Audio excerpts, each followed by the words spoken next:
Deadman here, back with another zombie survival tip. This time we're going to get into weapons. That's right, weapons. So at least part one of what will be a weapons series recurring on my channel. Now, the first things first, what's the best weapon in the zombie apocalypse? I know you guys, a bunch of you guys are saying like, well, I'm going to go out and get me an AK-47 and just rock and roll. Do that. Please do. You know why? You'll be zombie food. You'll be distracting them while they're munching on you. I'll be getting away clean. That's right. Well, I know what you're thinking. Well, how does that work? Well, it's easy. Zombies are attracted to light and noise. You rocking away with an AK-47 is going to do nothing but attract them. Let me go on and say this first. A firearm should always be your very, very, very last resort, folks. Your very last resort.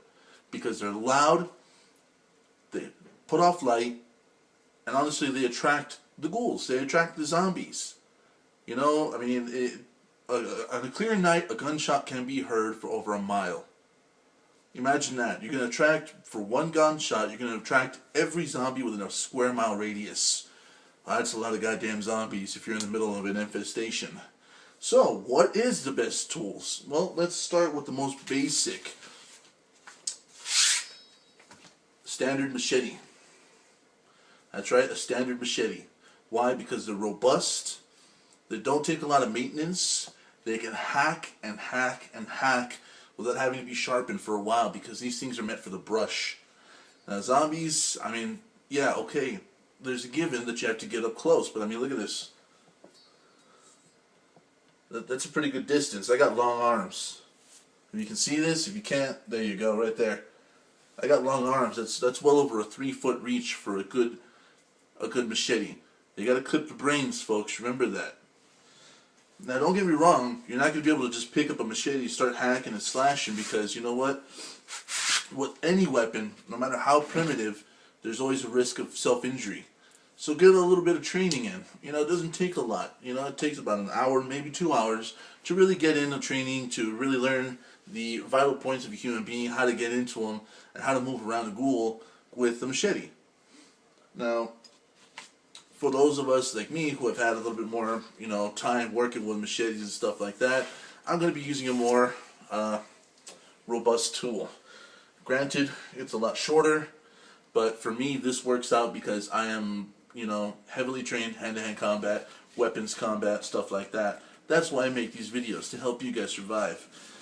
Before you move on to a little girl like this, get some training with the big one first. Because, let's face it, I mean, you want to be able to defend yourself and those around you. Machetes, really the most basic structure you can get to. The most basic weapon you can use while still remaining effective. It's light, doesn't take up a lot of room on your person. Okay, well, takes up a decent amount of room. That's why you have backpacks, that's why you have slings, that's why you have those military belts you can get a hold of. You know, still, lightweight. I mean, this is nothing. You know, it's nothing. But it still provides you adequate support, adequate defense. Now, on top of having a decent machete, a really good machete, you can buy one for $8-9. Invest in a decent one. Invest in one from like SOG. Or, you know, King Arms or stuff like that. Those guys have really, really good machetes. Stuff that is able to withstand a lot of abuse. Decent one, you can get a really, really, really nice one for about $25. I know what you're thinking. Well, that's $25, dead man. Well, is it worth your safety? I vote yes. I vote yes. On top of having a machete, I always highly recommend to have a very, very good knife. Thanks to Alex, my homeboy, for this knife. It's a beauty. Very thick. Thick blade, as you can see. It has double saw action on the back. Has a Tonto type tip. Nice handle, ergonomic, wooden. Really hard to mess with. Really solid, really thick. This thing will take a lot of abuse without having to, you know, be sharpened or worry about breaking. Nice little blood groove also, so it doesn't stick in your, you know, ghouls. Again, yeah, you have to get up close to use this, but something like this, you can outmaneuver a ghoul. You put it at the base of the skull, put it underneath the chin, all the way up to the cavity where the brain holds. You can get in there quick. You can get in there quick, clean and easy.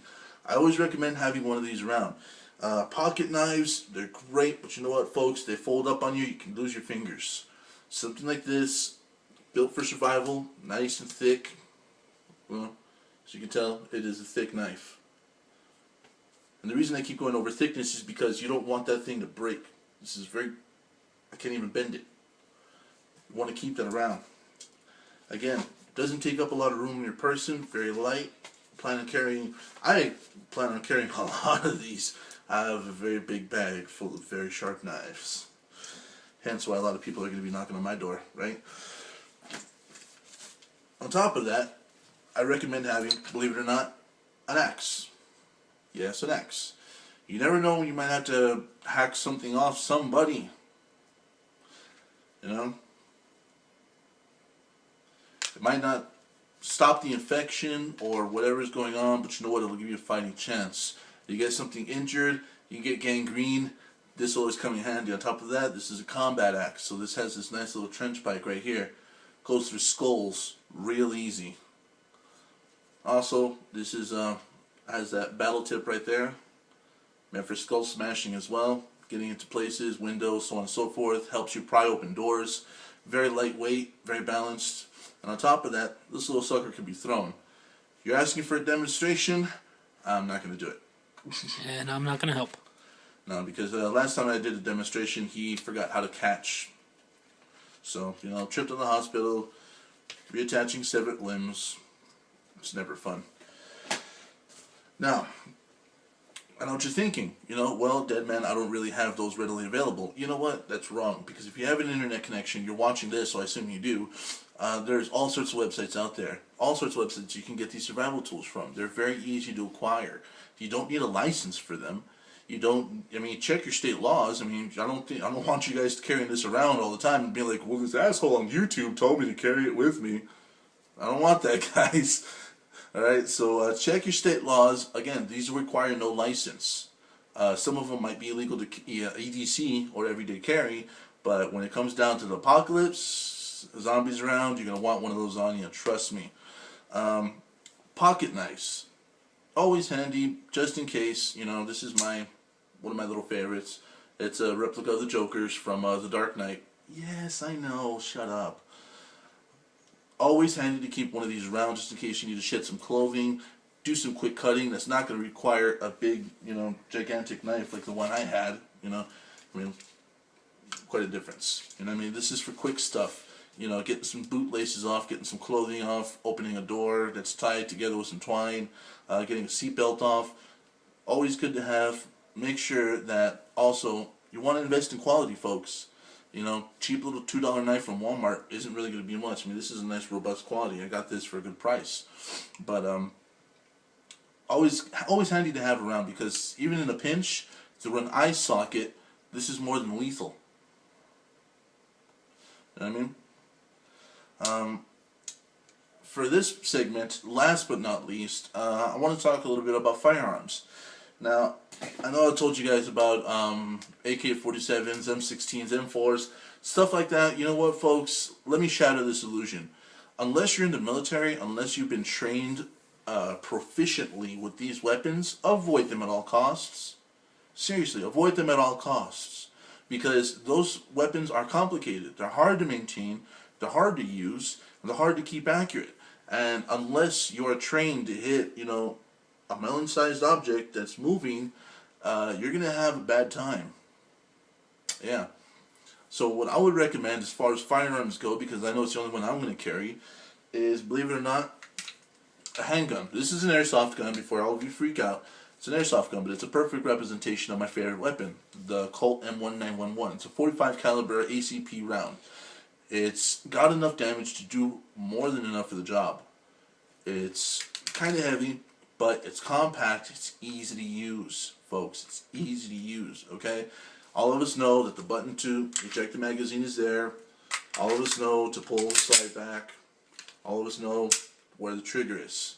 You get into SIGs, you get into Berettas, you get into, Desert Eagles and stuff like that, they're going to get a little bit more complicated. They're going to be harder to clean, harder to take apart. With these weapons, usually it's one pin right here on the side. You just got to pull out. You can take off your slide, oil it, clean it out, so on and so forth. You get into Glocks, don't even get me started on Glocks. I personally recommend the M1911. 8 rounds per clip, so keep count of your ammo. You want to carry at least 4 clips. And again, this is your last line of defense, folks. This is it. Now, you have no more knives, machetes. You're in close and you're dire. They're outnumbered. That's when you pull this baby out and you start rocking and rolling. But you got to know your way out. You got to know that once you start using this, you're going to attract more. You may down 8, you may down 16, you may down 32. You may down 32, like I said, but there's always more behind them. Anyways, folks, I'll get into more complex weapons and so on and so forth next time. But for now, this is the Deadman signing off. If you have any disagreements, you have any comments, please leave them below. And as always, thanks for watching. See you next time, folks.